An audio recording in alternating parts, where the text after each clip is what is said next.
بسم اللہ الرحمن الرحیم۔ السلام علیکم۔ امید کرتی ہوں کہ آپ سب خیریت سے ہوں گے۔ جو پسند کی شادی کرنا چاہتے ہوں لیکن اس کے بعد بہت سارے مسائل پیش آتے ہیں، اس میں سب سے پہلے یہ ہوتا ہے کہ لڑکا ہو یا لڑکی، اس کے گھر والے سخت مزاج ہوں یا راضی نہ ہوتے ہوں تو یہ عمل کر سکتے ہیں، سب راضی ہو جائیں گے۔ تو اس کے لیے یہ ہے کہ اگر لڑکے کو یہ مسئلہ ہے تو لڑکا کر سکتا ہے، اگر لڑکی کو گھر کی طرف سے کوئی مسائل ہیں تو لڑکی کر سکتی ہے، لیکن آپ لوگوں کا مقصد جو ہے وہ ٹھیک ہونا چاہیے، ایک دوسرے کے لیے مخلص ہونا چاہیے۔ اگر آپ کا کوئی غلط مقصد ہوگا اور اس عمل کا آپ مس یوز کریں گے تو وہ جو وبال ہوگا اس کے ذمہ دار آپ خود ہوں گے، کیونکہ اس سے اگر آپ غلط مقصد کے لیے یوز کریں گے تو نقصان بھی ہو سکتا ہے۔ یہ بہت ہی مجرب عمل ہے، تو جو اس طرح کے نورانی وظائف ہوتے ہیں وہ ہمیشہ ٹھیک جو مقصد ہوتے ہیں ان کے لیے ہی کرنا چاہیے۔ آپ پورا میرا عمل ہے اس کو سنیں، انشاءاللہ تعالی آپ کو ایک ایک بات سمجھ آ جائے گی۔ اور جب آپ کسی سے شادی کرنا چاہتے ہیں تو اس کے لیے سب سے بہترین طریقہ یہ ہوتا ہے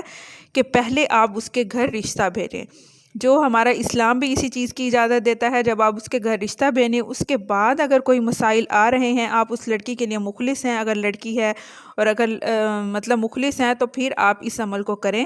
وہ یہ ہے کہ سورۃ طٰہٰ کی آیت نمبر 131 اور 132، اس کو آپ نے کسی کاغذ پر لکھ لینا ہے۔ کاغذ پر لکھ لینے کے بعد آپ نے اس کو بازو پہ باندھنا ہے، لیکن بازو پر باندھنے سے پہلے اس کاغذ کو آپ لے جائیں مارکیٹ میں، جیسے اس کے اوپر وہ پورا کور چمڑے کا کر کے دیتے ہیں، لیکن آپ نے اس طرح سے کروانا ہے کہ جب آپ نہائیں یا گیلے ہوں تو پانی اس میں نہیں جانا چاہیے، کاغذ گیلا نہیں ہونا چاہیے۔ اس طرح آپ اس کی پوری سیفٹی کرنے کے بعد آپ اس کو اپنے دائیں ہاتھ میں بھی باندھ سکتے ہیں، اس کو بائیں ہاتھ میں بھی باندھ سکتے ہیں، اور یہ جو ہوگا تعویذ ہی بن جائے گا۔ اس کو آپ نے اس وقت تک اپنے بازو میں بندھے رکھنا ہے جب تک کہ آپ کا کام نہیں ہو جاتا۔ جب آپ کا کام ہو جائے پھر ہی آپ نے اس کو اتارنا ہے، اس سے پہلے نہیں اتارنا۔ تو اس کے لیے یہ ہے کہ لڑکی ہو یا لڑکا، جو بھی مطلب اپنے لیے مخلص ہیں، ان میں سے یہ پابندی نہیں ہے کہ یہ صرف لڑکے کے لیے عمل ہے یا لڑکی کے لیے۔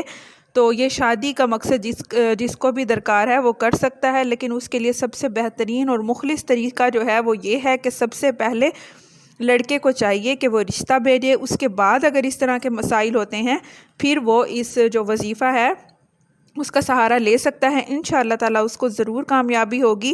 اس کے لیے آپ نے کیا کرنا ہے کہ ایک یہ ضروری ہے کہ رشتہ بھیجیں، اس کے بعد جو دوسرا سٹیپ ضروری ہے وہ ہے 5 ٹائم نماز کی پابندی۔ آپ نے نماز کی پابندی کرنی ہے اور اپنے رشتے کے لیے دعا کرنی ہے۔